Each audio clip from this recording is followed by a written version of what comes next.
Retro Now. Are you an aspiring Jedi, or do you dabble with the dark side of the Force? Regardless of whether you fancy yourself a defender of the light or an aspiring Sith Lord, you're going to need a lightsaber. Podcast Stardust is pleased to partner with Saber Masters, the creators of high-quality, durable, and affordable lightsabers. Saber Masters is preparing to launch the Ultimate Lightsaber 2.0, and right now you can get 2 for the price of 1. So, check out the link in our show notes and go get your ultimate lightsabers from Saber Masters. And don't forget to use our referral code Stardust to save $10 at checkout. And each purchase using our referral code helps support Podcast Stardust. Hey, this is Lauren Mary Kim, and I'm the stunt double for Ahsoka Tano in Clone Wars and the armorer in The Mandalorian. You're listening to Dennis and Jay on Podcast Stardust. This is the way.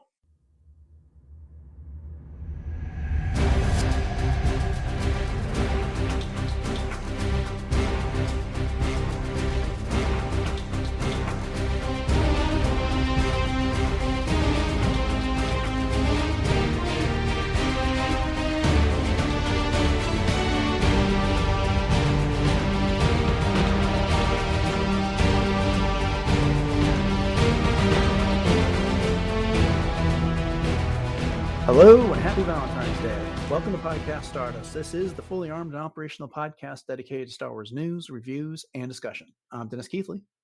And I'm Jay Krebs.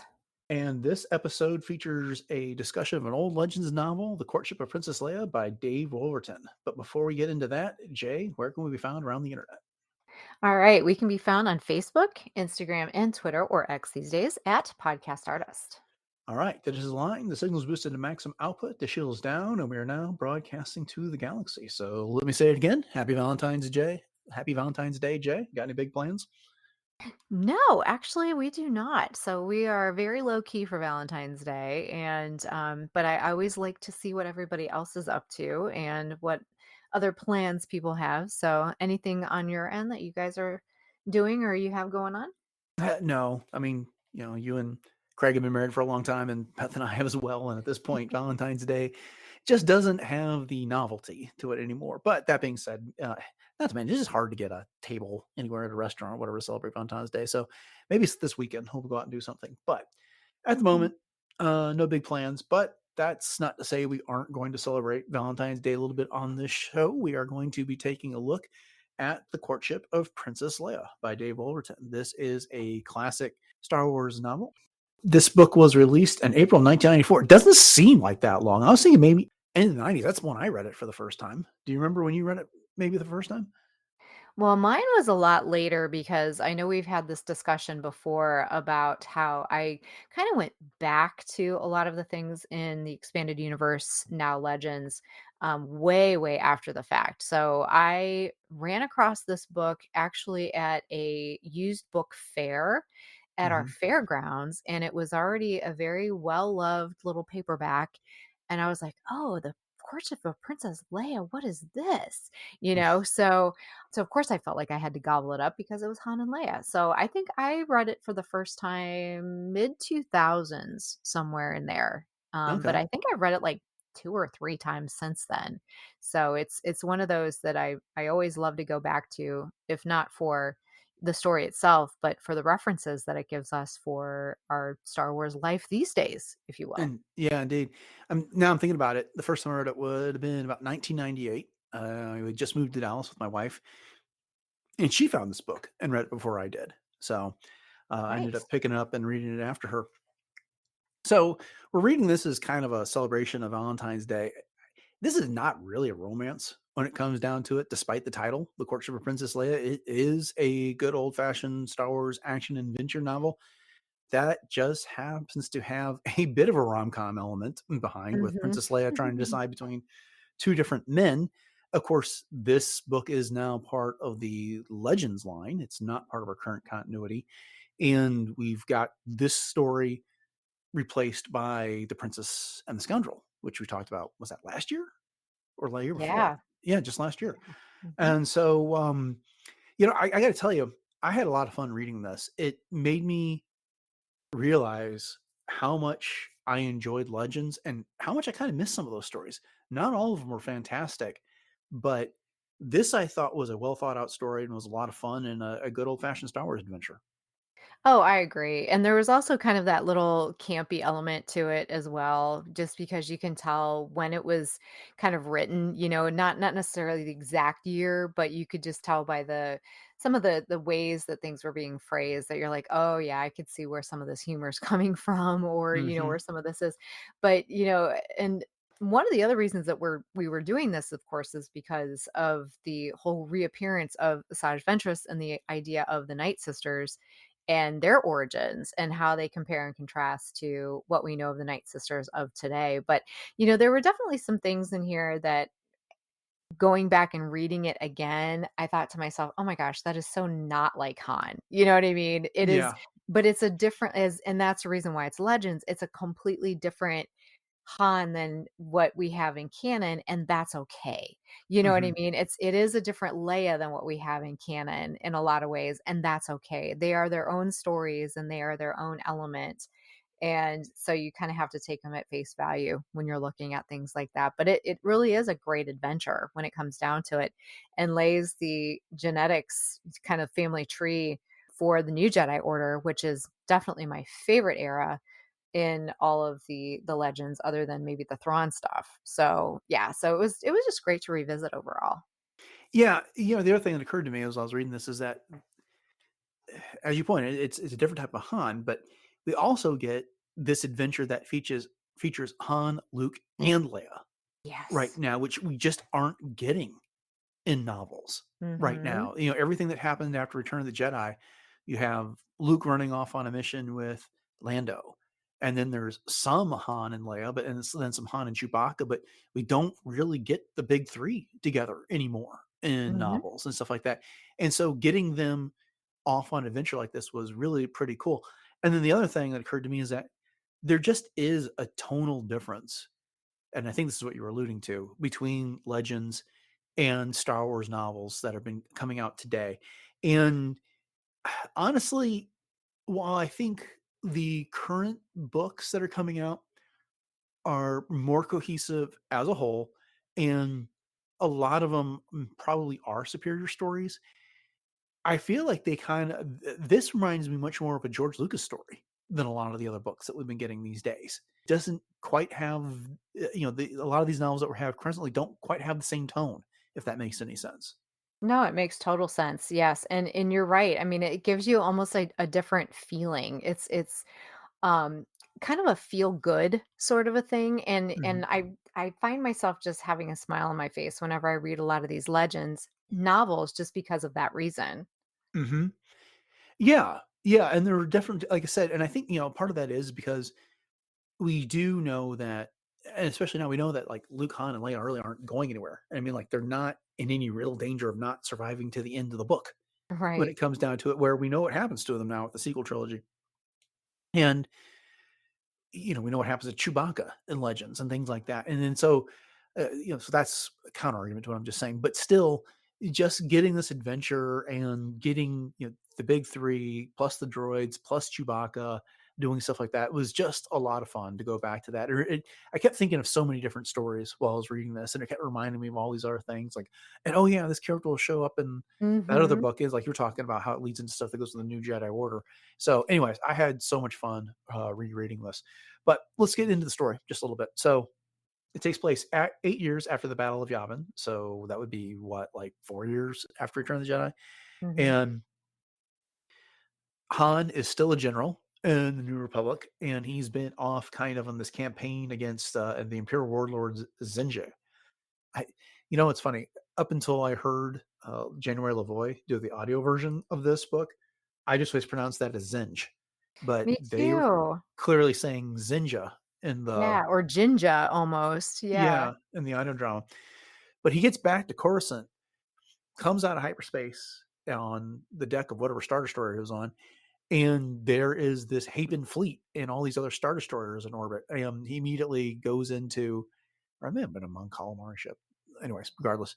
And immediately goes into evasive maneuvers, only to realize they're not under attack. Instead, the Havens have shown up It is a matriarchal society run by women, and their prince wants to marry Leia. And by doing so, Leia would become the next queen of the Hapen Consortium Empire. I'm not sure what I want to call Mhm. it. 63 worlds that they have, and they'd be a great ally to the Republic. And Leia's under a certain amount of pressure to do this. Han gets his jealous streak going and goes gambling and wins the world of Dathomir Yeah. at the sabacc table. Essentially kidnaps Leia, takes her off to Dathomir to check out his new world, only to find that it is under Imperial interdiction, that Zinja's forces are there. Not only that, there are Nightsisters on the planet, and their counterparts, the Singing Mountain Clan. By the end of the book, Leia is no longer considering marrying Isolder. She agrees to marry Han. Uh, Isolder finds a new bride in one of the witches of Dathomir, the sisters of the Mountain Clan, Singing Mountain Clan, and yeah, everyone heads off on their merry way.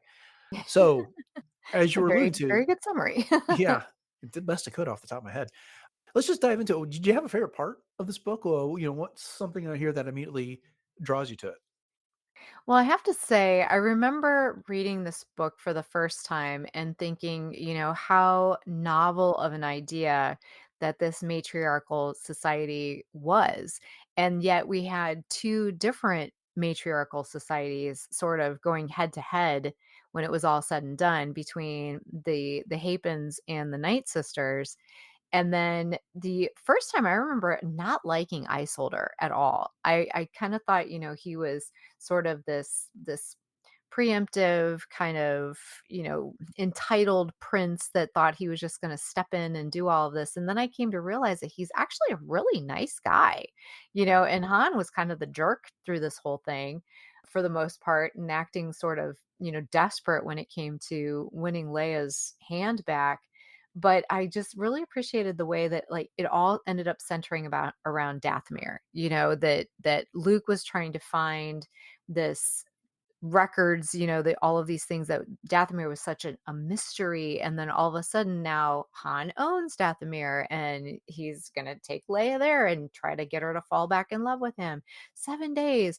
And then utilizing some of the Hapen technology that was, what was it, the gun of persuasion or something like that, Yeah. that he essentially stuns Leia and then kidnaps her, which eventually actually ends up saving her life, as we find out in the end, because the Queen of Hapes was actually trying to assassinate Leia because she wasn't happy with the fact that Isolder chose her to be the next queen. She didn't want some pacifist republic person in there to like ruin everything for them. But yeah, it was a great little adventure, and yet you still got some really saucy kinds of things in there too, with some of these Singing Mountain Clan women, being totally not, how do I want to put it, they were very open about things. Let's just put it that way. Right. Not modest about things. And it was all due to the way that their whole hierarchy of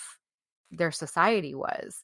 And then Han as the king of Corellia was just cracking me up. And the way that 3PO kind of came out with it and outed him in public, and then also made up that little jingle, if you will, about Han that Leia Han ends up Solo, having what a his man. Han Solo. little earworm, and Leia's like, "Why am I singing this in my head?" But yeah, I really just appreciated it as a whole. But I really loved how it all ended up with Isolder ending up with Tenennial Joe, and then Uh-huh. that is like the whole thing going forward. I just love that. Yeah.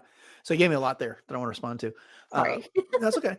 The first one being the Hapens, and what I thought was fascinating about them is that the whole history of their culture is that they were descended from pirates. There Mhm. was these pirate gangs that settled on Hapes, and they would go out and kidnap like the most beautiful women from all the worlds around them, and then they would leave. And then eventually the women are like, hey, wait a minute. Yeah. The men keep leaving. What do we need them for? And so the women, basically overthrew them, but they still had this pirate ancestry. in there. And so that's how the women came into being control. And then essentially, it's a hereditary title where the queen would pass it down to a daughter, except for in this case, the queen doesn't have a daughter; she's got a son, and so whoever son marries is going to be the new queen of this Hapen consortium, and so that's why it's so important, and that's why Tachum did not want Leia because she thought she was too much of a pacifist for this world.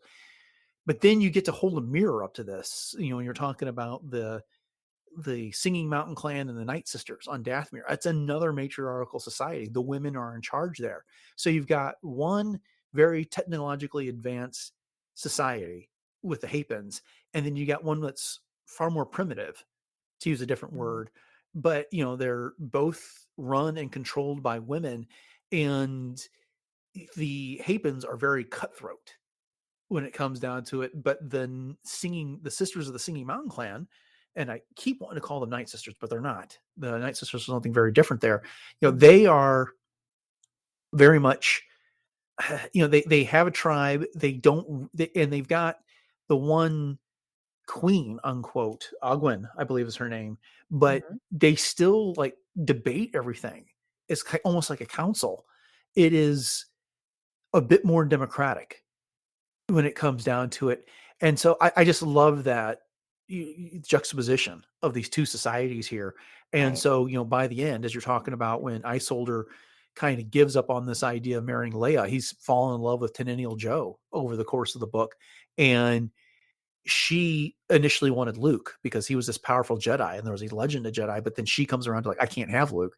And she finds also Isolder very attractive to the point where, at one point they're looking off into the night sky and he's showing her where his homeworld is.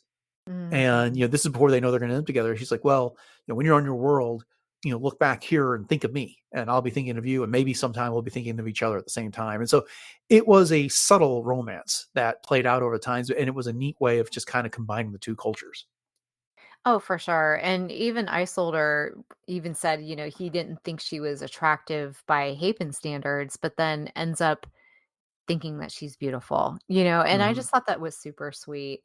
And I did appreciate the way that the different subsections of the women of Dathomir were described, that the Night Sisters themselves ended up almost this abomination, this malformation of their use of the Force, which kind of reminded me a lot of ways in what happened to Palpatine, after Yeah. he used the Force lightning and he became disformed and disfigured, and all of those things. And it was the dark side that was coursing through them. And Tenennial actually had a little brief run in with that in her desperation, towards the end of the book. And she had that vein that popped out in her face that was purplish. And she's like, oh my gosh, like I'm turning into a Night Sister, and how much it scared her. And that actually brings me to another thing about this book that I really appreciated, is the fact of the way that the Force was explored, and the fact that and some of the different Force powers too. For Luke, for example, to be able to see into other people's heads and to be able to see visions of, their memories and that type of thing. That was, I had forgotten, some of these things were able to happen. And then also the way that the women of, for example, the Singing Mountain Clan thought that they had to channel the Force through these spells, and Mm-hmm. that realistically, I mean, it was just a different incantation of the Force and a different interpretation of the Force. And so Luke was able to bring Tenennial Joe kind of around to the idea that the Force is something that should be part of your personal light, and it Mm-hmm. can calm you and it can do all of these different kinds of things. And the Force is life. And eventually the planet actually saves Luke in the end too. And it was just kind of, I really like that because it's different than what we have today, quote unquote, with different Force powers. And this is just, it's fun. It was just really fun to see all of those different ways that the Force was being used. Yeah. If I have a criticism, and this book doesn't do as bad as a lot of some of the other Legends novels, is that I feel like there isn't enough restraint put on Jedi powers frequently in Legends that they can just get away with doing some really, really crazy things. And some Mhm. stories, in fact, just got ruined by the semi godlike powers that Jedi had. And Yes, I'll be honest. Sometimes I got kind of turned off, but it's just like, how am I going to get this jet out of it? I know, create a new force power for it Yeah. here. Good And in point. this case, I kind of felt like Luke had powers that we never saw in the movies that we aren't seeing in the current continuity and stuff like that. But it was manageable for the most part. Mhm. Let's get back to the Night Sisters for just a second. So, of course, in Clone Wars, we had Night Sisters that lived on Dathomir. There was no Singing Mountain clan. It was just the Night Sisters there. And they seemed to be kind of a combination of the Night Sisters from this book and the Singing Mountain clan. They Yes. aren't the, brutal dark side masters. They use a force magic, so to speak, in the Clone Wars. But I got to think that the voice work that was done for the Night Sisters, which has kind of had that reverberation on the voice, Mhm. had to be influenced by like Mother Talzin's voice Oh, for from sure. the Clone Wars, because he just had that echo and stuff like that, which I thought was pretty cool. But yeah, they clearly came from here. Now, the other thing is that the Singing Mountain clan had rancors, and they were native to the planet Dathomir. That's something we didn't get in the Clone Wars, though. Right, and they're sentient too, and they're able to be understood. So Tosh, the one Rancor that had the was her son, she had two calves, so to speak, and they Hmm. were able to communicate with them, and they actually kind of treated them as equals. And that was one of the things that Isolder was kind of surprised about, is he said, you put your Rancors above your men, kind of a thing. So they were extremely prized in that way, which was really cool to see.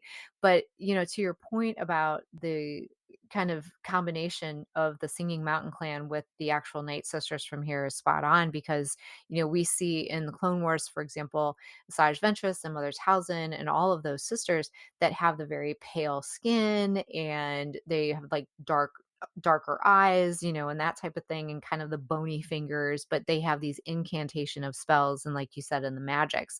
But Hmm. yet they were a much more loyal and cohesive band, like a tribe, like the Singing Mountain clan. So they weren't a bunch of backstabbers. They were always there to support each other and to make sure that, what was good for one Night Sister was good for all. So there was definitely a lot of elements that, as you said, kind of combine these two from this book to create what we know today as, the Night Sisters of Star Wars. Right. And, the Night Sisters and the current continuity are some offshoot of the Zabrak, because, Yes. that's what Darth Maul was. And, Mhm. Savage Opress, and, their men lived in a completely different area than the Night Sisters did. And they would go pick out a mate and put them through all kinds of trials to prove that they were worthy of such an honor to be the champion for one, so like that. So, some of those concepts were brought over, but then they were modified a little bit. And Right. so that's pretty cool. But, the other thing here is that we get a lot of backstabbing that's going on, not just between the Hapens and the Night Sisters and the Singing Mountain Clan, but with between the Night Sisters and Zinja there, Mhm. because the Night Sisters are feared. Then no one wants to let them off this planet. And the Singing Mountain Clan is like, you absolutely cannot let them get off here because they'll wreak havoc across the galaxy. And Luke starts to believe that through what he's experienced with the Force. And the Imperials know it too. And so they had a prison on Dathomir, but the Night Sisters took it over. Yeah. They just kind of moved and took it over, and there wasn't really anything that the Empire thought they could do about that. And they just kind of left them there. They left their stormtroopers there under the command of these Night Sisters. They left the prisoners. They didn't care about the prisoners, which were all like political prisoners, Mhm. there in the prison. And Geth Zarian was the lead Night Sister there, but she was desperate to get off that world, and she and Zinja were working at opposite purposes, where Zinja wanted Han Solo. And if you give me Han Solo, then I'll give you a ship, and then you can fly off to some back corner of the galaxy and so get there's like, and then you'll never hear from us again. Well, neither one of them ever planned on honoring that deal. Right. And they tried to kill each other during the exchange. And when the Gazarian does get off the planet, Luke tricks Zinja into blowing up that ship. But that was the other thing here, is just kind of that added layer of intrigue that was in this novel, and I just thought that was incredibly well done as well. Oh, yeah, because it was so layered. Mm. And, the whole thing with that prison, as you said, they were these political prisoners that were basically just ones that were a threat to the empire, but not enough of a threat that they, wanted the republic to end up with them either. And so I just thought that was really, especially the guy that was in the laundromat, that Yeah. they came to this realization that, oh my gosh, like they're just basically forgetting about these people. So I think that was the whole point, was that they didn't really care if the Night Sisters took it over, because it was almost like, okay, we can wash our hands of this now. But one thing, and I guess I never really understood this, is what the heck did Gethzurian think she was gonna do once she got off Dathomir, and where the heck did she think they were gonna go? Yeah, I don't really know. Zinja just gave them some coordinates and said, "Go there." Yeah. And I think that the idea was, and I'm not sure why they were so desperate to get off Dathomir. They could have wiped out the Singing Mountain clan had it not been for the interference of Luke and Han and company. Uh, Right. but yeah, but they wanted to get off, and then they were going to do something. I don't know. They just want a different world or what the situation is. But there was no way they were going to stay in that corner. They were going to try and build power and conquer, because she was power hungry when it came down Right. to it. Right. So I got a question for you here about Leia. What did you think about her and the spot she was put in? Because there's clearly been this romance that has existed since the Empire Strike Back, and then at the end we saw it in the Return of the Jedi. It's, you know, she and Han are really realizing their love for each other. We even get a pseudo "I love you, I know" moment in this book Mhm, later mhm. in the stages there, but she was willing to choose Isolder in all this and just kind of put her feelings for Han aside. What did you think about all that? Yeah, there was a few things about this that were a little unsettling, but I had to just say, okay, it's just take it at face value, Jay. It's just a story. Don't get yourself all worked up over it, because I really did feel that it was kind of out of character for Leia to be so wishy-washy in this way. Mhm. And it was also kind of out of character for Han to be so complacent and, being the little homemaker, on the ship, and trying to make Leia all these dinners, and then Leia being just so petty about Yeah. everything. And then also the fact that I felt that Han was underestimating Leia in other ways too, because he was so protective of her, and he didn't want her to go off by herself doing this or doing that or whatever. And I thought, did you remember seeing her doing all of the things that she did, like even killing Jabba the Hutt? Leia can take care of herself. You don't have Mhm. to worry about that. But yeah, her wishy-washiness was just kind of a little cringy for me. And I also have to say that I thought it was out of character that Han was willing to give up the Millennium Falcon so easily too. And Yeah. that really bothered me, because I'm like, "How, no, that's not Han." But how did you feel about all that?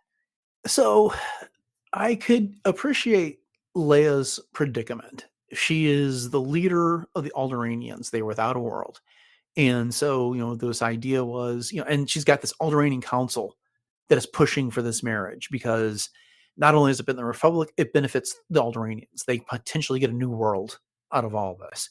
And she was all about the rebel cause for so many years. And now it is, how much good could she do with this political marriage if she engaged in it? And so I can see why it would be something she would consider.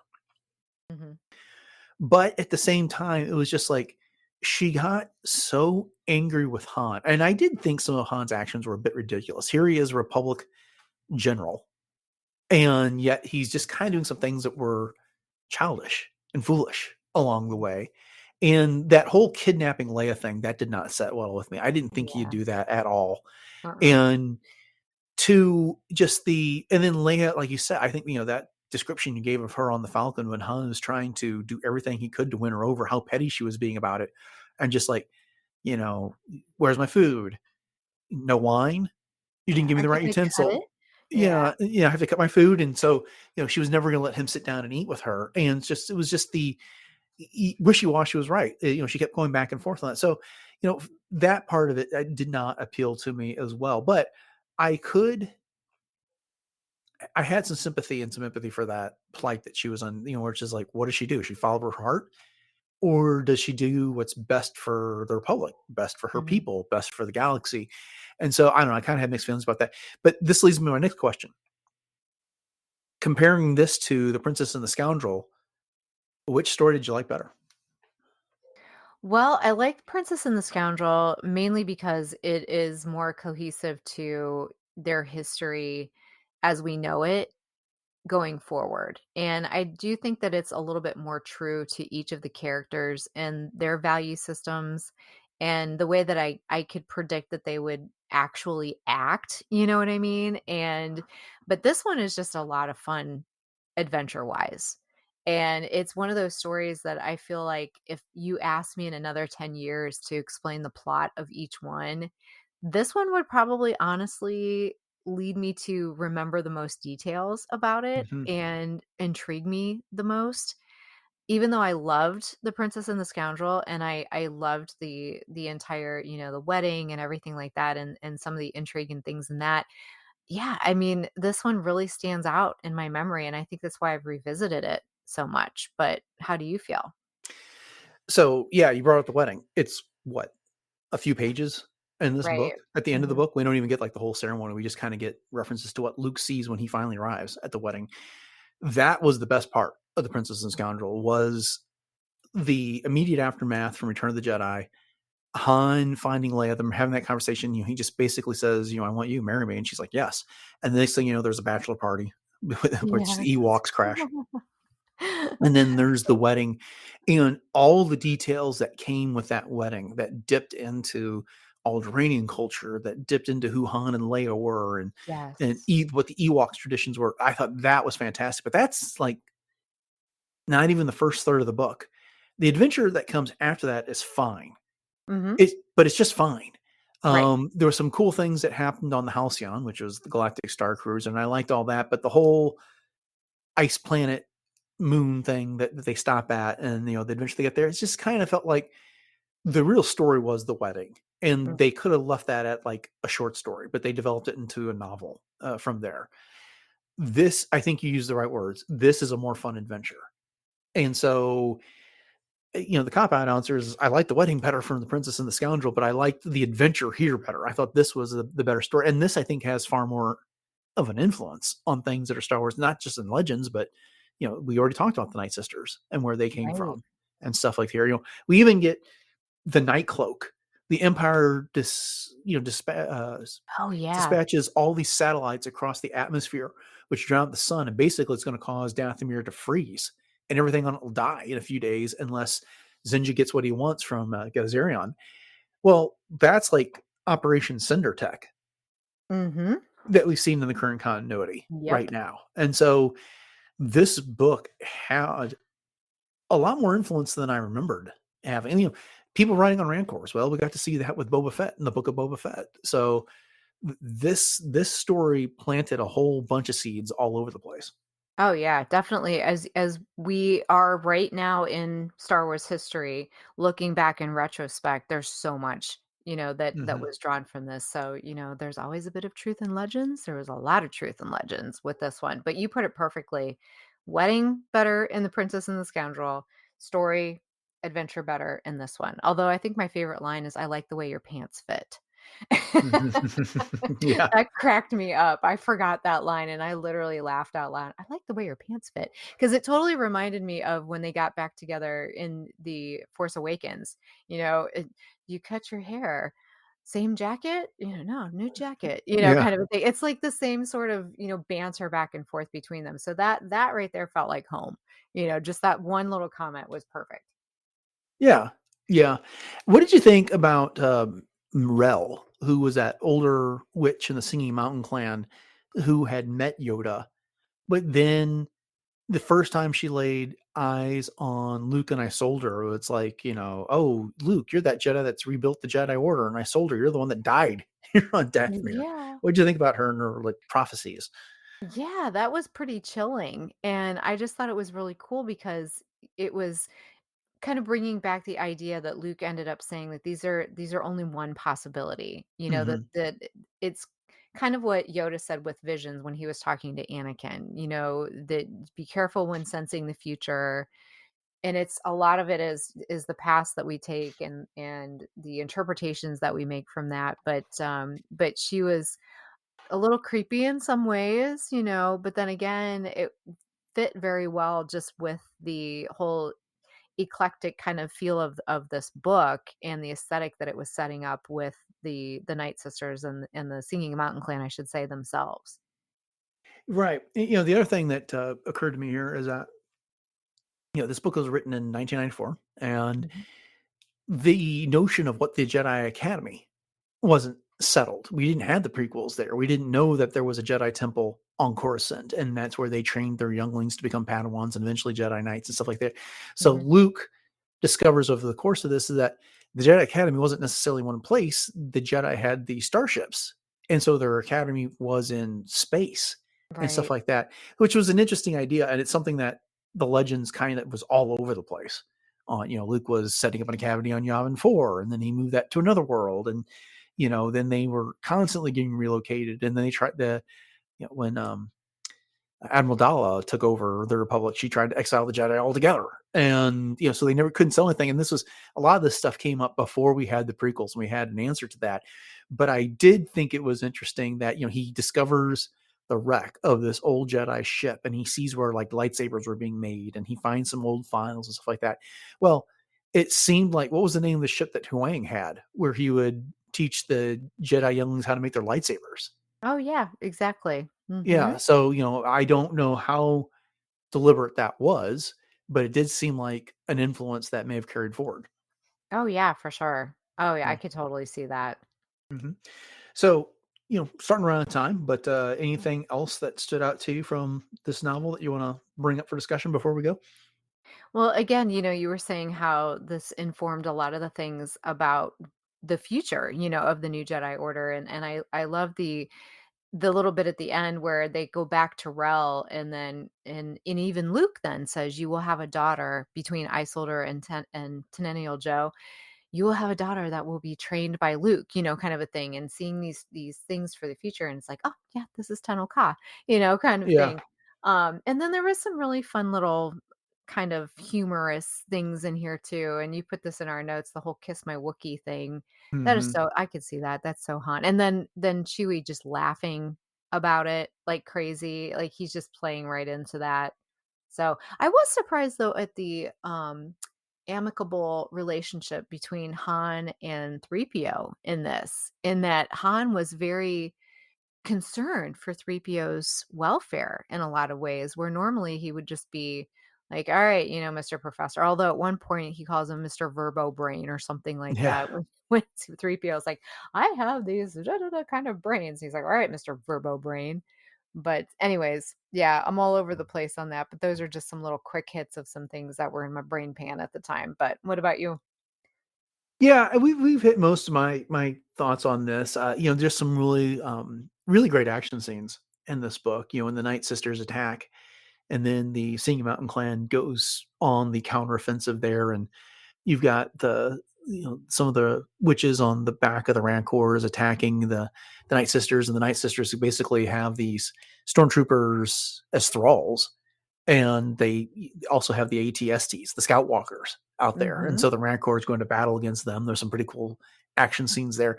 It was a very very clever book. I'm glad we read it again. This was fun. This is something that you and I both kind of had to cram into our schedule and get read in a much shorter time than what we usually do when it comes to preparing to have a discussion about a Star Wars novel. But yeah, I'm glad we did it because I did not remember how much I enjoyed this book. I of course remembered reading. I think I'd read it twice before this, but getting through this and just like I said earlier, it brought back so many fond Legends memories there, and from this completely different era of Star Wars that's now fallen to the wayside.